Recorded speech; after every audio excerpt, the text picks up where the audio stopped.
Hey guys, welcome back to Mystery Box March. If you're just joining us now, there's a Mystery Box March playlist right there where you can go get all caught up. For everybody else, I think what we're going to do in this video is just run around and grab kind of all the housewares kind of stuff that's just laying on top of things, like the stuff from my old house and Legos and all that crap, and just get that dedicated to one of these shelving units. So then as I have overflow in upstairs in the house or whatever, I've got a place down here designated to put it, and we'll just say, okay, that one's just for that stuff. Let's run around and gather up some of that crap and see what we come up with. So run around I did, and this is what I came up with. Those are my original childhood Legos. Those are robotics building toys, and some of you guys may never seen those. So these things are actually pretty cool. You can build like little robots and stuff out of them, and these have motors, so you can make this thing which like walks, and they're little cams and stuff. Pretty neat, but you know, old 80s toys, and what the hell am I going to do with them as a grown-up? So in storage they go. So our Legos Millennium Falcon that I actually would build. I have a few of these kits actually. I actually would build if I had anywhere to display it, but I don't. So just new in the box it is. Box is pretty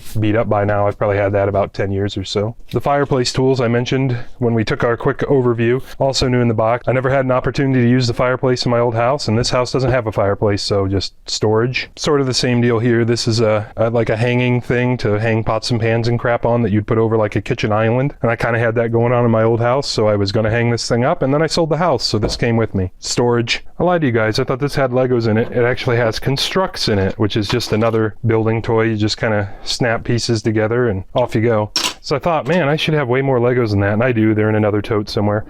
So we'll get this guy labeled up so we know what it is later. So that was all the easy to access stuff I saw just laying around that we threw up there quick. So Legos, coffee pot, that blanket we talked about before, fireplace tools, organizer thing for the kitchen, Siamese cable, extra trash cans, curtain rod for the shower, and then some paper towels we're actually using down here. So we got all that, and it's not really taking up much space yet, which is awesome. So I think we're going to go ahead and get back into automotive kind of stuff and kind of tackle these boxes. I thought these were empty totes, but it looked like there's some crap in them, and I see more car parts in these, so let's just start trying to mine through that stuff. And right off the bat, we actually have an easy win. This is a box of empty totes, and this like Ziploc garment bag or something, but it's got these like this mesh top on it that I don't like, so this thing's just trash because I don't care for it anyway, and then just empty totes to shove back in the corner. So easy victory, I'll take it. And a little less of an easy victory. Looks like we're back into some Escort parts. This is a brand new can of touch-up paint for an Escort that isn't around anymore, so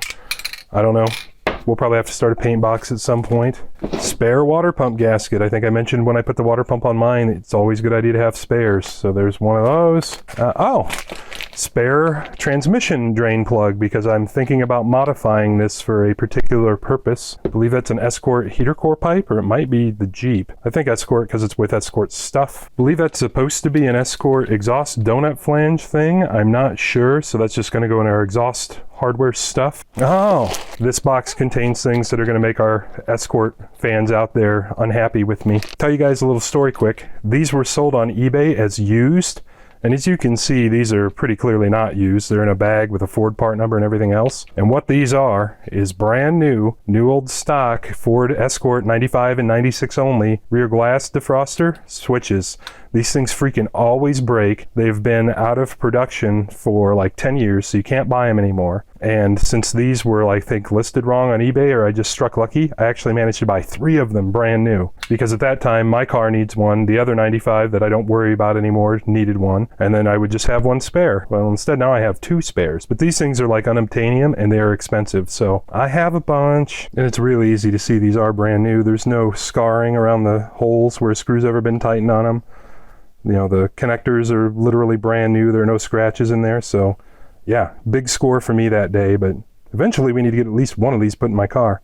And they are OEM Ford. Moving on, looks like we have a new Escort belt. I don't know if this is for AC or not. It looks like maybe not. So this may be a belt that's completely useless to me because my car has AC. It looks like we might have 2 of them. So I'll have to eventually look these up and see if they're good or not. Actually, eventually it's gonna happen right now because I don't need to keep crap around that I have no use for. Good news, everyone. These are for my Escort. So these are for an Escort with power steering and air conditioning, which the other one didn't have either of those things. It was a manual steering car with no AC. This is a whole ton of Escort spare thermostat housing gaskets. I'm not sure why some of these are different, or oh wait. I believe this is a whole ton of spare Jeep thermostat housing gaskets. We'll have to look it up. See, this is the problem I'm having with the Hoard, is I don't know what's what. This is very clearly for the Escort, because it even says Ford, you know, 91 to 96 engine right on it. So that's Escort. I think these are Jeep. So we're going to put those in the Jeep box. So we're going to do the same thing here that we just did with the Jeep in the last episode. And we're going to just label up like a Escort tune-up parts, engine, blah, blah, blah, blah, blah, bins. Almost forgot we had some other housewares from down yonder. This is like a wall panel to flush mount a flat screen TV, so you can put all your connections and wires and stuff in there. Another thing I was going to use in my old house and never did. So this is the white box that I wasn't sure about from the introduction, and these are those speaker wall mounting brackets, so we're just going to throw them on the housewares shelf. And just to round things out for this video, I think we're going to go for one more. That cardboard box is all full of stuff for the snow thrower, including like the original sales receipt and the guy bought it from, or his estate actually. That snow thrower was built in like 1985, and the guy kept every single thing he ever had for it, which is really cool. And it's still a great machine. He kept up on it way better than I have, which is, you know, my fault, kind of sad. But anyway, that box is falling apart. Let's kind of inventory what we have, because if I don't have spare spark plugs or crap like that, I'd like to know, and then we'll get it in a plastic box that's durable and go on with life. And right off the bat in this box, I see something that doesn't belong to it. This goes to the backpack sprayer. It's a little filter cup you put in the top, so when you put water in it, you don't get crap in there. But I've just found it to be a nuisance, so I don't use it. So that means I'm going to start a lawn and garden miscellaneous box and get crap like that in it. We've got a drive belt for it, which is hilarious because this belt's so old I don't know that it's any good anymore. And this is all typewritten old school label, so this belt's 30 years old for sure. It's the previous owner's handwriting. I don't know what that is. That's a brand new float and needle for the carburetor. Never been installed. And that snow thrower is the best running engine I own, so I don't have immediate thoughts that I'll need it, but I'll go ahead and label this box so I know what it is in the future. Shear pins, need those all the time, and I've got a ton of them. I actually have some zip tied onto it right now. There's a receipt from a machine shop. Oh, that is the receipt from when I had the motor in my other tractor rebuilt, and the invoice was $1,000. So that doesn't belong here, but there's the receipt. It's just barely legible at this point. All the operator's manuals and stuff for the snow thrower. Looks like another belt. And this is random title paperwork for a trailer I sold last year, so I don't think I need that anymore. This box and that crap can go, and we'll get a box started for the snow thrower and for miscellaneous garden equipment. So there we go, snow thrower, and there isn't a spark plug in there, but I think there's one for it in the garage. But now I have a place to put it when I find it, and we'll throw it in there. Miscellaneous lawn and garden. I also miscalculated on my shelf height. I can fit 9 bins in here, but they don't actually go in. So each one of these actually only holds 8, because I have to have the center open to finagle. So we'll have to see how things go when I start getting fluids and stuff loaded on these two. I might want to take this section of shelves and drop them all a tier. And seeing as how my little plastic bins fit on this second shelf, that may not be such a big deal, because then we would actually have multiple tiers of plastic bins. And like I've said before, that's not really the long-term goal, but that would be okay with me. And just one more quick for the housewares category, then we're going to wrap it up. In this box, you can see it says RC Cars, no unpack. These have been packed up like this for like 15 years. You can see this box is from 2003, so they've been in there for a long time. What's inside there is a Kyosho Raider Pro and a Team Associated RC10L, both 90s remote control cars that I got when I was a kid.